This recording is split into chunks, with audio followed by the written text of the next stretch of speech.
Georgia Tech was on my radar because I wanted to swim in college, and out of all the schools I was looking for, Georgia Tech really offered me like the hard and challenging academics I was looking for at the same level athletically. I always knew I wanted to do something with robots. I wasn't sure if that was a mechanical engineer and being like building physical robots, or if that was more computer science. I quickly I don't really like using my hands that much, and went sheer software all the way, and found a home with machine learning. It was definitely really tough at first. If you can imagine, tech academics is no joke. So computer science alone was hard, but then once we tacked onto the training, it was definitely brutal at times, and it was a struggle to get through, but it's one of those things you just look at it one step at a time, one practice, one class at a time, and if you don't think about it too much and you keep moving, then keep moving on across the commencement stage. You can't breathe underwater. So that means if I'm going most of the length underwater, you have to only get 1 or 2 breaths.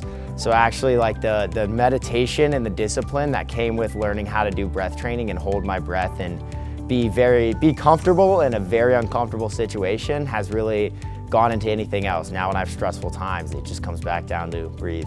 So captain was a really interesting experience. I didn't really feel as I was ready, but the coach came to me and they're like, hey, we really think you should give it a try. And I was fully willing to. I stepped on, took on the burden, and then COVID hit. And that made the role, I think, 10 times more interesting. And being a leader during COVID is really hard because there's a bunch of questions that there's no right answer to. Computers are nice because it's binary, but once you get into real world leadership, that's not the case. And so it taught me to grow a lot. And so that was one of those things that, looking back, I'm really glad I did it. And I think looking back, I can see the presence Tech has had on that experience.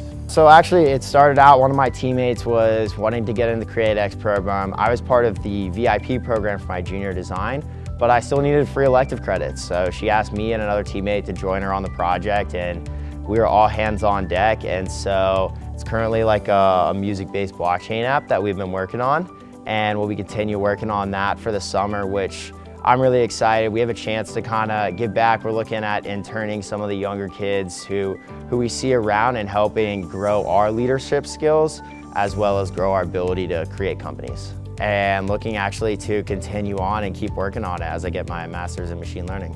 Right now, this company it's kind of a step in the way to the bigger goal.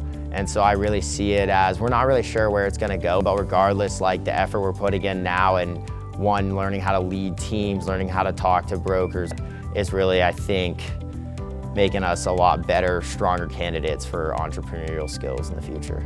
This place is no joke. Everyone here on the stage will tell you it's hard, but it was definitely hard, but like I said, I keep pushing through, and once I was looking back at it, I have some of my best friends, some of my best experience, and I can say I've really grown into a whole new person that I didn't think I would because of choosing Georgia Tech and choosing to be an athlete or a student athlete here at Georgia Tech.